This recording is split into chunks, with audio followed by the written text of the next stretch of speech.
This week, some of you may have read in the newspaper about a gentleman in Iran who claimed to develop a device which could help you predict the future with a 98% accuracy. Well, I'm glad to tell you, you don't need to go to Iran or to Tehran for that. You can be present for the time machine here at St. Paul's this morning. And so we've got some people from Ruth's time coming to join us through the time machine. So would you join us as we imagine the time machine? It's shaking, look at that.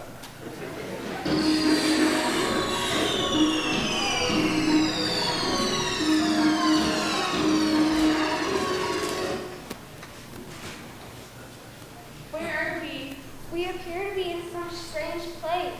Do you know where we are? Of course, we're at St. Paul's on the Hill. Kids take over the church. God must have sent us to tell the story. Well then, let's get started. My dear daughter, I appreciate how you treated my sons, your husband, but it is time for you to think of your own future. Go back home to your own mothers, and may God give each of you a new husband and a new home. No, we're not leaving you. Go back, my girls. I have no more sons to give you, and I'm too old for another husband. There is no future for you with me. God has given me a bitter pill to swallow, but there is no need for you to share all of it too. Thank you for your kindness, but go on back to your own home. Hey, goodbye.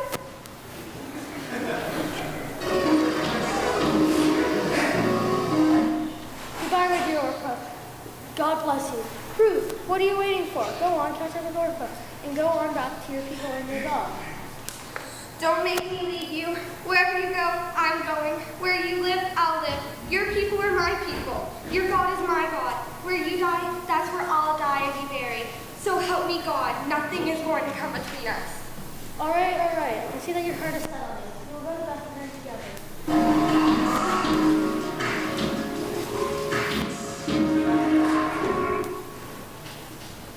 It happened at the end of one drought-filled season.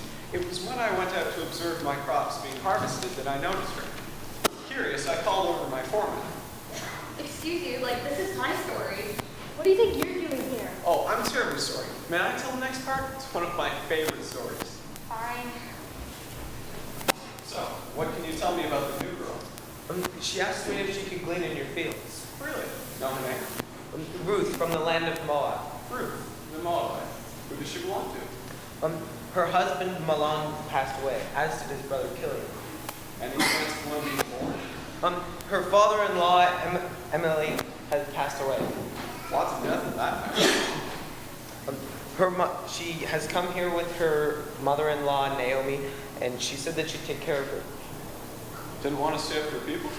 She said that she'd make Naomi's people her people, and she'd make Naomi's God her God. That's one loyal, hard-working woman. Caring, too. I heard Naomi isn't the happiest mother-in-law to have around. Leave extra stocks behind for her to collect. Let her drink from your water. And while you're at it, keep her safe. Is that all? No. Ask her to join me for lunch.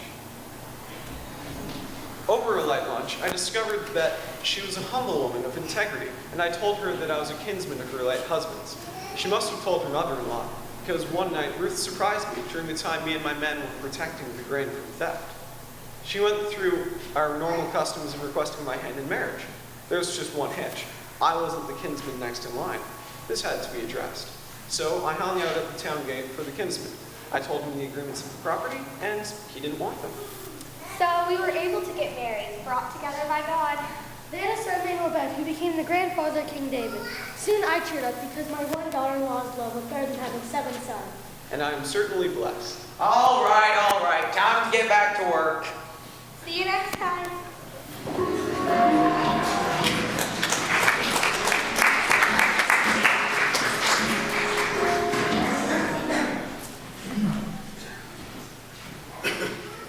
Okay, can we have all the kids come join us up here? All the ones in the balcony, come over here, and anyone else, come join us up here.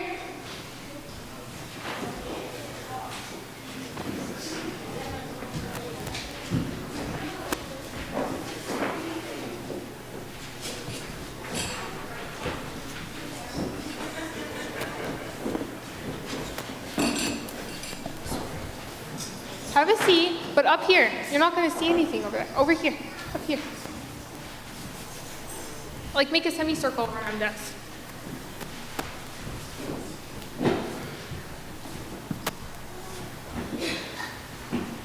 Okay, so once all the other kids come from the balcony, we're going to tell a story. Do you guys like stories? I love stories. You know who my favorite author is? Dr. Seuss. You love Dr. Seuss too? Well, we're going to read a super cool story called McElligot's Pool. So, young man, laughed the farmer, you're sort of a fool. You'll never catch a fish in McElligot's pool. The pool is too small, and you might as well know it. When people have junk, here's the place that they throw it. You might catch a boot, or you might catch a can. You might catch a bottle, but listen, young man. If you sat 50 years with your worms and your wishes, you'd grow a long beard before you catch fishes.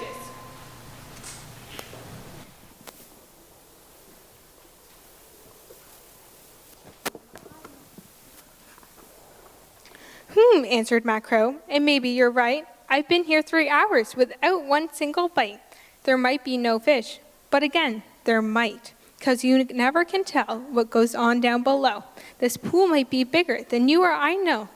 This might be a pool like I read of in books, connected to one of those underground brooks, an underground river that starts here and flows right under the pasture, and then, well, who knows?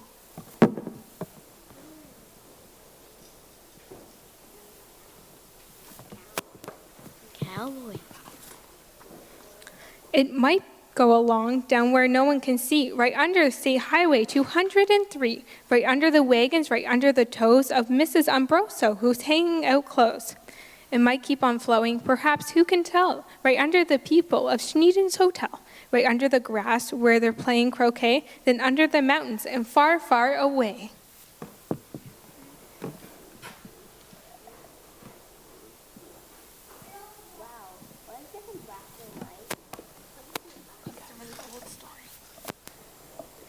This might be a river, now mightn't it be, connecting McElligot's pool with the sea. Then maybe some fish might be swimming toward me. If such thing could be, then certainly would be. Some very smart fellow might point out the way to the place where I'm fishing, and that's why I say, if I wait long enough, if I'm patient and cool, who knows what I'll catch in McElligot's pool.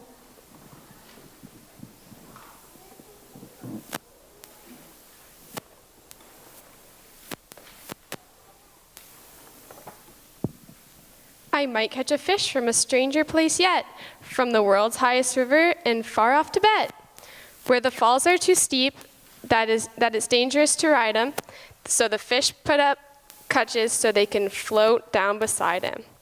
From the world's deepest ocean, from way down below, from down in the mud where the deep rivers go, from down in the mere and the muck and the murk, I can catch some fish who are all going to glurk.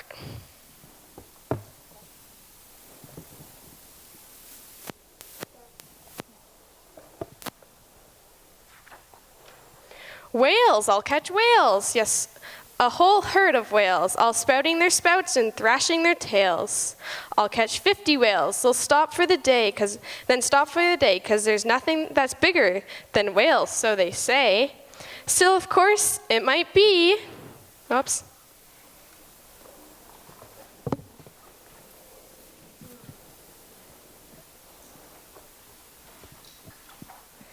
That there is something bigger, some sort of kind of thingamajigger. A fish that is so big, if you know what I mean, that he makes a whale look like a tiny sardine.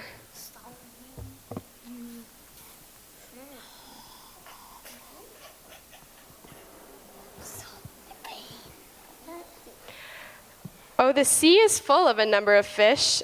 If a fellow is patient, he might get his wish.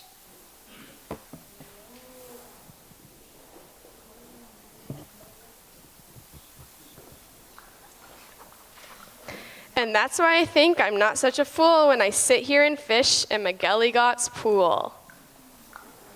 The end.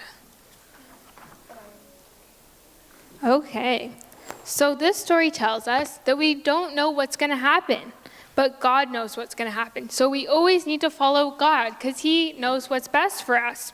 And sometimes we all have a McGilligot in our life. McGilligot was that guy that told the little boy that he couldn't catch a fish. Do some of you guys have a McGilligot in your life? Yeah, Naya? Does anybody else have a McGilligot in their life? Well, we all have a little bit of a McGilligot in our life, and we just have to learn how to deal with him. At times it might seem like someone's telling us to give up our faith, right? Sometimes we see things in shows, or even some of our friends say, "Why do you believe in God? Why would you?" Right? But we have to know that God has something amazing planned for us, right? So if we give up our faith, we may never see that amazing plan. And Macro was told that there was nothing in the pool, but he had faith that there was something in the pool. So he believed that he was going to catch something. He waited and waited, and he patiently waited for a fish to bite onto his hook. And he had to be patient so that he might get a fish. Sometimes faith means having a little bit of patience. And then we can see what God has planned for us.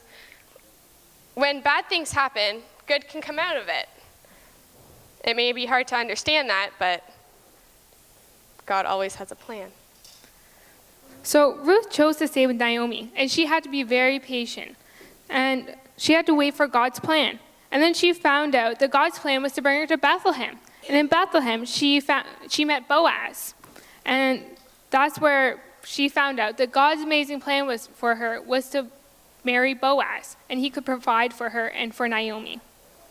So I need everyone to stand up, because something else we do in Sunday school is we have memory verses. All right? Everybody stand up. And so our memory verse for today is, "Where you go, I'll go. Your God will be my God." So we've actually put some actions to this. So if you guys can follow along. So when I say, "Where you go," point to someone else. "I'll go," point to yourself. "Your God will be," point to the ceiling.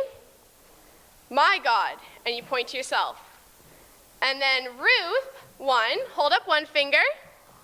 16, hold up 10 fingers. And then 6 fingers. I can't do it with a mic. All right? Okay, follow D. So let's try that together. "Where you go, I'll go. Your God will be my God." Ruth 1, 16. Can we try that again? Sure. Ready? "Where you go, I'll go. Your God will be my God." Ruth 1, 16. Do you think someone can try that here?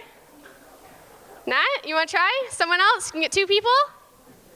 Cassius, you want to try? All right, let's get Nat and Cassius here. Here, why don't you guys stand right up there? Whoops. And then see if we can do this. Cassius, you can follow Nat, all right? Okay. So where you go, I will go. Your God will be my God. Ruth 6, 1,